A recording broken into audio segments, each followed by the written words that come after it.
Weapon X season is scheduled for December. Let's take a look at a new Wolverine and his friends in what looks to be an action-packed season. Wolverine is one of Marvel's most iconic heroes, which is why it's nice that he's getting a card that can really be the centerpiece of what a deck is built around. Weapon X Wolverine is debuting what seems to be a new type of ability in Marvel Snap. It's an ability that scales with how much of it you do. So, baseline, after one of your other cards is destroyed, it gains +1 power. After the third destroy, that becomes +2 power, and so on and so on. So this is a card that wants you to do a vast amount of small destroys, which is a hard deck to make, first things first. And second, it wants you to do that with this card on the board. There's going to be a vast difference in deck functionality between when you have this card on turn 2 and when you have this card later in the game. The real best friend of Weapon X here is probably Killmonger, because there are very few other ways to get massive amounts of destructive capacity onto the board. Not only will Killmonger deal with your opponent's one-cost cards, it will also deal with plenty of your one-cost cards. Destroy is actually a very one-cost heavy deck right now. There are multiple builds of Destroy that have 5 or 6 one-drops, even though Agony doesn't really count in that way. So another card that could be a really good friend to this guy is Headpool and Moira X, which continue to give you not just things to destroy, but occasionally stuff that gets destroyed. This seems like a very solid solo lane winner in a destroy deck that can get not necessarily to the size of Null, but pretty large, and it also seems to push the destroy deck very much into a volume destroy kind of deck. Between this and Moira X and Headpool and Death, it just seems like that's where we're at, as opposed to the incremental value destroys of current Wolverine and current Sabretooth. We're already there, and I think this guy is going to push even further in that direction. I even wonder about ways in which this card could be good in the Moon Girl V-Hand version of Destroy, but overwhelmingly what's likely is we won't need V-Hand anymore because we'll have this guy. He's going to be an absolute monster. Other things that come to mind: what if I am trying to Frigga this? What if I go play this guy, Frigga him, play him out alongside a Carnage on something else, turn 5, just blow up as many things as I can? Maybe that's a pipe dream. I don't really know.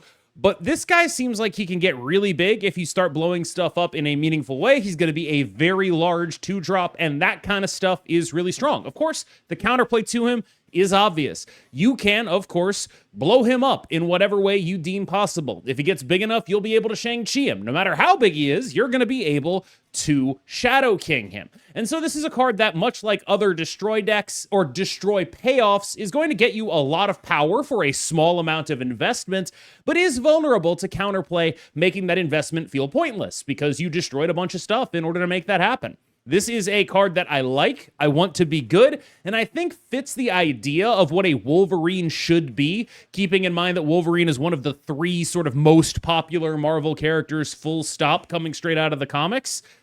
This is a guy that should be a build around, and I like that when they have the chance to make a second Wolverine, they are really going for that direction. Adamantium Infusion, a 4-cost skill that revives your highest power destroyed card here with its power doubled.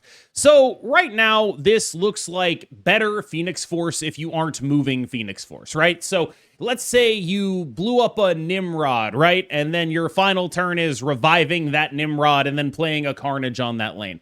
That seems like a really powerful way to get a lot of power onto various other locations. It seems like the kind of thing that would be actually actively good to be doing. This is actually, though, I think almost more comparable to Elixir than it is to Phoenix Force. It's in a similar space, I think, to Elixir in the context of what am I doing with this and when am I doing it?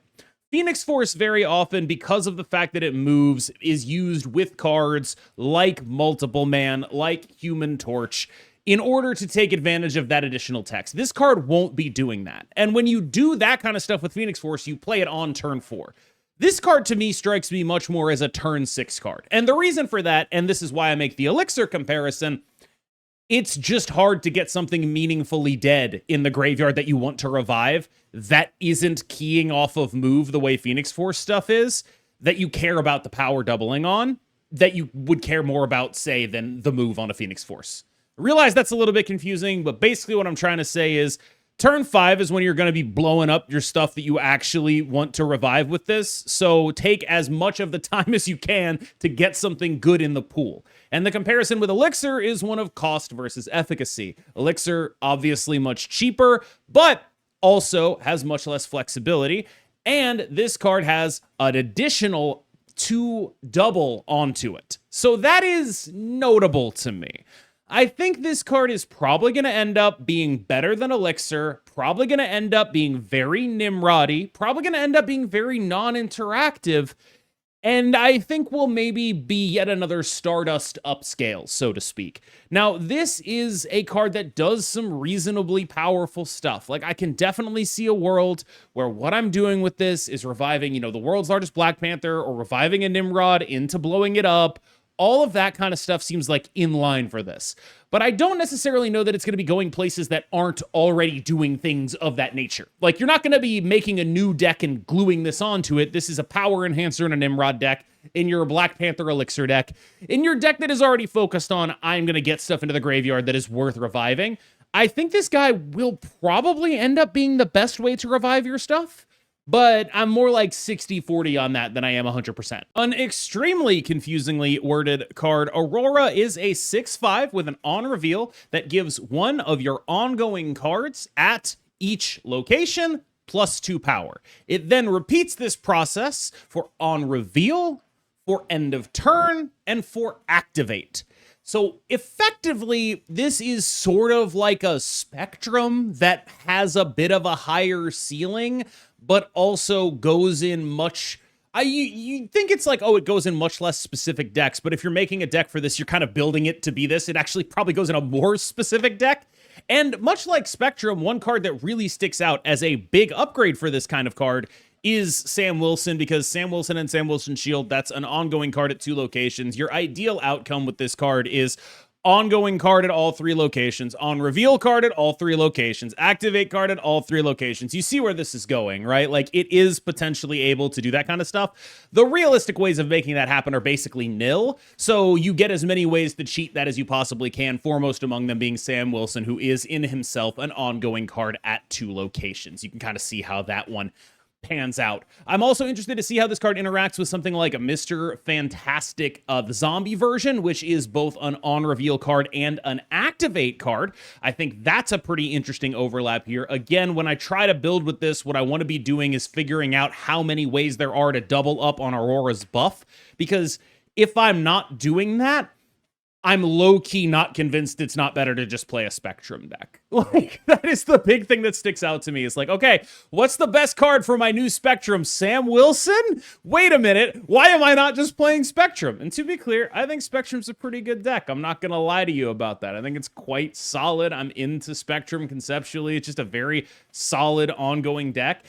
And by virtue of being all one type of cards, you don't run the risk of like, I drew my stuff badly and now my positioning gets messed up because I have to optimize for this buff. They just all get the buff. I'm not saying that like this compares unfavorably to Spectrum, because there are certainly setups of the board where this is going to be doing way more points than Spectrum. Like, if you really get down to it, this could, in theory, be +8 to 2 locations and +6 to another one. It's not going to be that, but that is what its theoretical peak is, and that is much higher than a Spectrum. But in practice, I do wonder how much this is able to differentiate itself from Spectrum. Also, sidebar, I don't know how to explain this, but the pose they have put Aurora in on this card is so incredibly evocative of Spectrum, I genuinely just assume they did it on purpose. Chamber is a 2/3 with an activate ability that gives it +2 for every 5-cost card you have in your hand and also on the board in his location.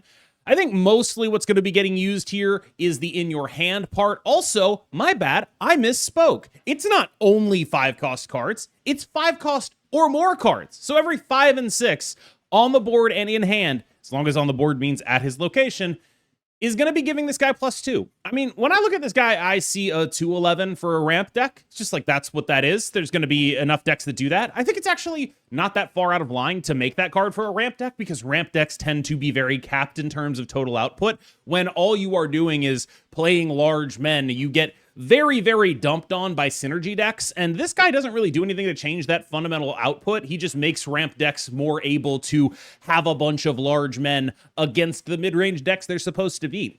I would argue that this could potentially put ramp decks into a position where they're actually doing what they're supposed to do in a metagame, which is dump on the mid-range decks and then get dumped on by the synergy decks. This is a powerful looking card to me, but the deck it asks you to play is so fundamentally limited that I'm not incredibly optimistic for it.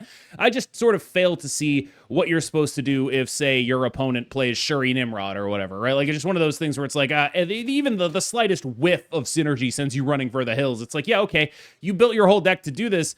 I have 36 power in 2 locations. Nice 211, like, it's cool. It's you're closer to beating me than you would have been otherwise. However, I do think that this is like what others may look at this card and say, that's just really way too strong for what it is. I think the deck building requirements are stringent enough, and the archetype it forces you to put it in is stringent enough that I'm not necessarily sure that you actually want it. One thing that does stick out to me, though, is that there are multiple 6-drops that don't actually cost 6. And really, it's just a couple of them, right? It's Death. Not a 6-drop, but you know what I mean. It's Scar, it's Sasquatch, and it's Mockingbird.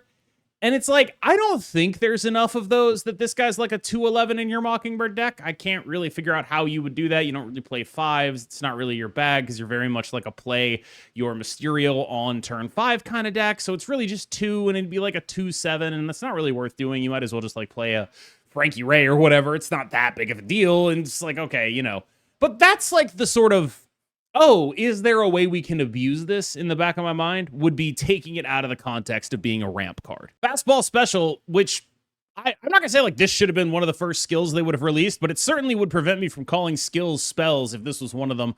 Fastball Special, of course, the canonical awesome team up between Colossus and Wolverine, wherein Colossus chucks Wolverine at somebody, and that is what's happening in this art and in the flavor. This one feels like it designed itself, honestly. Like, if you asked 100 people who've played Marvel Snap, what would Fastball Special do, and then explained that it's throwing Wolverine at somebody, you'd probably get this card. This, of course, costs 2, destroys a card at the location that you play it at, and afflicts the enemy with the amount of power that that card had. I mean, this is the world's most goated Nimrod card. We talked about the ways in which you could try to be a Nimrod deck with the Adamantium infusion. I could absolutely see doing something like Adamantium infusion to get a 12 power Nimrod, blow up my 12 power Nimrod for -12 to that location. That kind of stuff seems legitimately powerful here. And the fact that it has targeting built in, it's always hitting your strongest thing, that's relevant, because you're not going to be sitting in any of those situations where like, oh, well, I've got a Nimrod here, but I also have an X23. What's going to happen here? You get what you want out of it every time. I think this is probably a really legitimately decent card in a lot of different decks, because there are so many destroy decks that really just want a second cheap destroy trigger. Like right now with just Carnage, this is definitely the kind of thing where you could be very interested in including it in a deck. However, it is not a mass destroy trigger, which pushes it much more closely to being a Nimrod card, because of the fact that there are not a lot of decks that want one destroy on one thing. Most destroy decks are looking for multiple destroys. So this gets, what deck wants really one destroy on one thing? It's kind of Nimrod, right? Like, that's kind of where we're at. But this could also be the setup to your Adamantium infusion, blow it up, then Adamantium infusion. It's just a cheap enough boom boom card that whether you're doing like really dumb Black Panther stuff or whatever it is, whatever your dumb Stardust, that lose to Stardust combo is, this is probably going in it. Marrow 2/3 when discarded or destroyed, -6 power split among enemy cards. I kind of think this card is awesome, and not in like a wow, this is busted way or anything like that. Just like, this is a nice card to have around. I like it a lot more than trying to build for when discarded or destroyed with something like Wolverine and X23. I think this is just a really solid thing to do. But what it does speak to me, what it says to my soul is, Can we put Luke Cage in a dumpster? Because, oh my God, there are so many of these cards, and it's a limitation of Marvel Snap fundamentally, where it's like, how do we do the flavor of battle damage, right? And they've made a very clear decision in this season to like, okay, what is battle damage? That's afflicting. And that's fine. You're allowed to make that decision and say battle damage is afflicting. But I do think that in that world, having one card that shuts down your flavorful depiction of battle damage, I do not like, and I think is a bad thing to have in the future. Luke Cage, you are officially on notice again. I've led this crusade before. All they did was take 1 point off of you, and I worry that if like people start playing Luke Cage, it's just like a lot of the fun and interaction of this whole season is just like nil. It just doesn't exist. And we'll get to that when we talked about a card that's coming up in the near future, Fantomex, because that's a card that's really cool, really awesome. Luke Cage invalidates entirely, and it's like, okay, you did so much work on this guy. He's so cool. He's so sick. And he's getting Luke Caged. And so you have a card like Marrow, who I think is probably better than Wolverine, better than X-23. If I'm doing like weird Gambit-y type stuff, like this is the kind of card I'd be actually interested in putting in my deck. And then you get Luke Cage and you're like, what was even the point of that? And that's really the big thing for me with this card. This is the coolest card in the season and maybe even the best. Fantomex at 4/6 activate if you have discarded and destroyed one of your cards. Both of those things have to happen. Afflict front row enemy cards at each location with -2 power. So this is basically, if you have discarded a card and destroyed a card, your opponent gets -12 distributed across 3 locations. That's a very powerful thing. You look at that and you say, wow, that's a 4/19. Then you start thinking, how do I do this? What is the way that I can achieve destroying my own stuff and their stuff for fun and profit? And what I kind of arrive at is I want to be playing Hood, I want to be playing Misery, and I want to be playing a final turn Gambit. I think this is a deck or a card that wants to figure out how it's going to do that stuff. And maybe there's a more all-in build of it, right? Maybe you can get like a blade in there. Like whatever you can reasonably be final turning. That's what I care about with this. How do I blow my stuff up and destroy my stuff and discard my stuff on the final turn of the game when I know what it's going to do? That's awesome. Like my instinct is I want to play Hood, Misery, Gambit, and then figure out how many other activators for this I actually need. And then this is going to be a mid-range deck that has a ton of built-in points. It stomps all over other mid-range decks. I do think people look at this and they're like, oh, I want to Jocasta it. It might be a little harder to get destroys and discards in that world.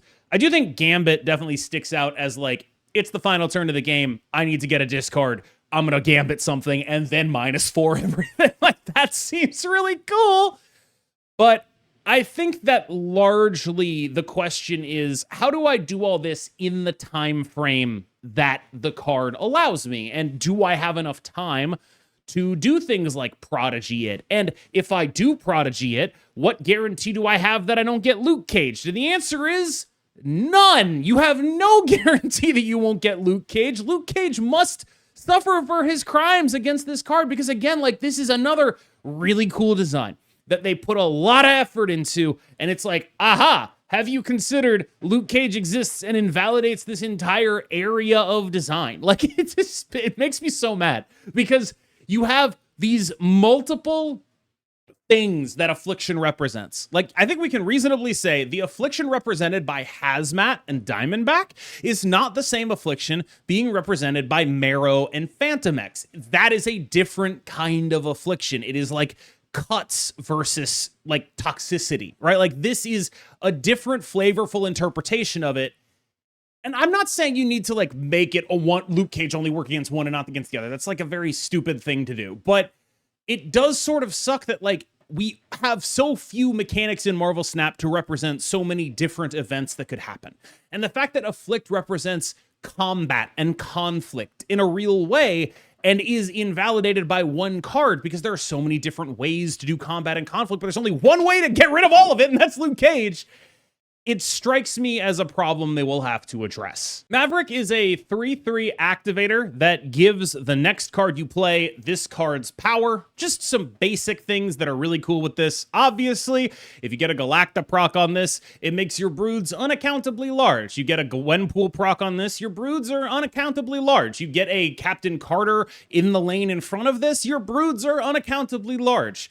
When you are playing 7 power broods, that's really, really good. And it's definitely the kind of thing that I think Silver Surfer legitimately needs to compete at the highest level. It needs to be able to do this. Silver Surfer has not been a very amazing deck recently. There have been spurts of it showing up in sort of points-focused metagames.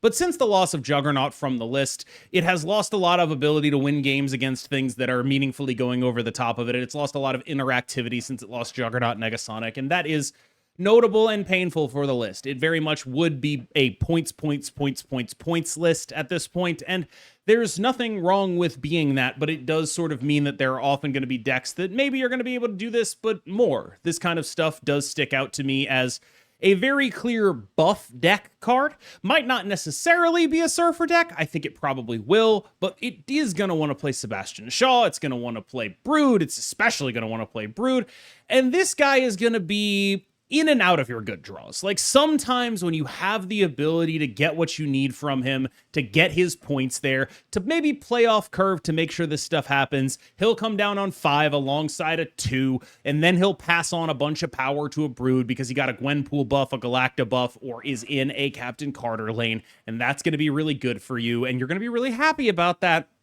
It's also just kind of like, you know, really hope my opponent doesn't have a Shadow King. Like, there's something to this guy where it's like, I think he's pretty good, but I also think he's like kind of the exact kind of pretty good that is totally okay to unleash. There's going to be some like, wow, this is busted, just screen caps all over Twitter. You're going to be able to see like a Brood with 12 power, and people are going to be like, holy crap, it's going to be so sick.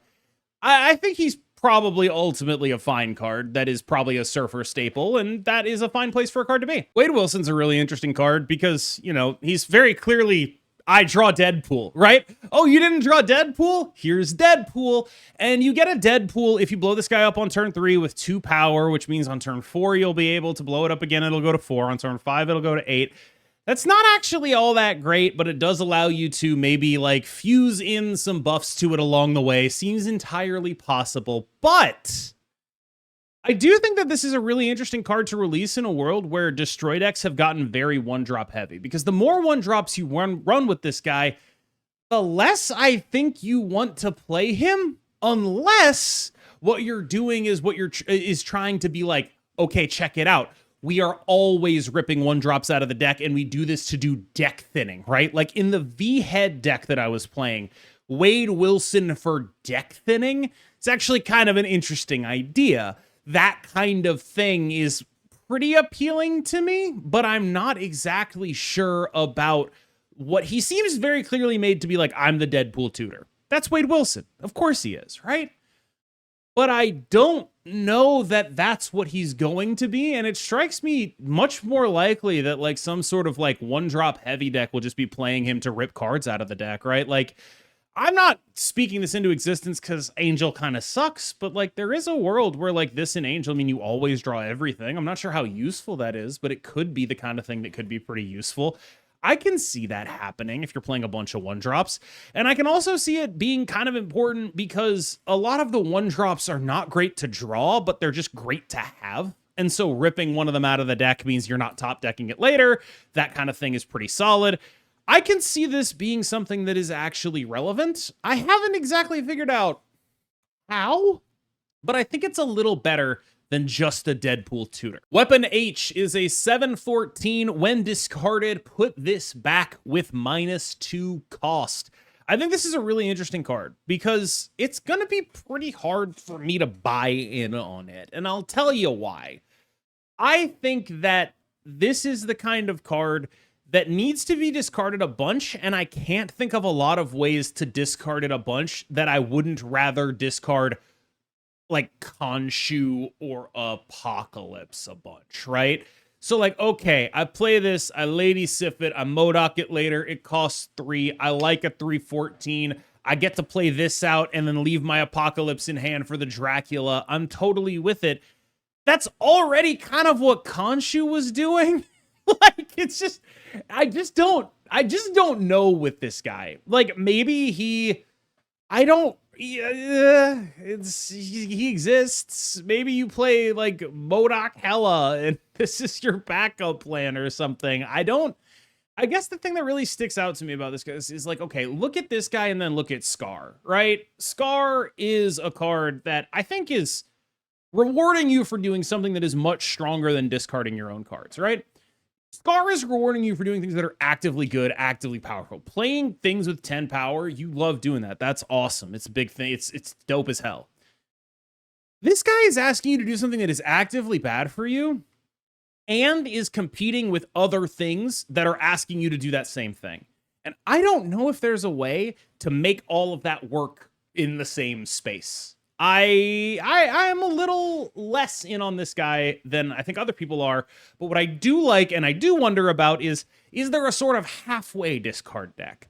That kind of feels more like the thing that would actually care about having a 314, where it's like, okay, you know, a 314 is cool, but my Khonshu is a 624, my Apocalypse is 610 billion. And so, like, maybe what we do is we put this in Apocalypse discard instead of Khonshu, and it's just like a relatively cheap guy to play on the final turn of the game, or it's our backup Apocalypse. I can see that happening. Like, I can see this being, like, better Khonshu for what that deck wants to be. I'm just not overly sold on something that is literally unplayable if your opponent plays Mobius. I don't know. Wild Child, I think, is going to test the realms of what power is in Marvel Snap.